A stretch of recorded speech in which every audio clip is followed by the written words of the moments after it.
After the February summit on sexual abuse, Pope Francis is taking action by creating new laws within the Vatican City State, punishing anyone who does not immediately report crimes of sexual abuse. For the first time, Vatican law enforces not reporting alleged sexual crimes, with fines up to 5,000 euros and jail time of up to 6 months. The only exception to this is if it was heard in confession under the sacramental seal. The Vatican's new 3-text legislation applies only to the Vatican City State and its youth seminary, but stands as an example for bishops worldwide on how to implement rules to protect minors and vulnerable persons from sexual abuse. It's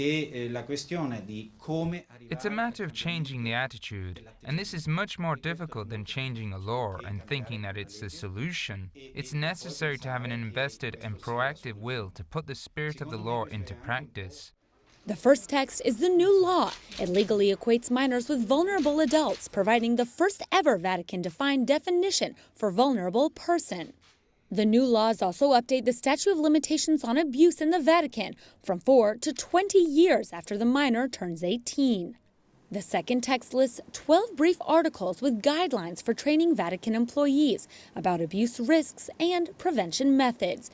It encourages all victims to freely speak out by creating a service offering medical and psychological help to those abused.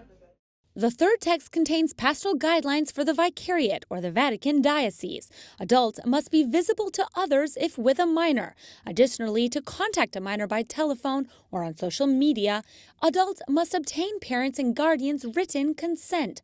The new norms are not canonical, rather civil and pastoral for the Vatican. It states priests are assumed innocent until proven guilty, and a person found guilty of abuse will lose his or her Vatican job. With these new laws, Pope Francis is setting an example as a model for the global church. The new laws will go into effect on June 1st, while the guidelines are immediately put into effect under a 3-year trial period. At the Vatican, Melissa Butts, Currents News. Back to you in New York, Liz.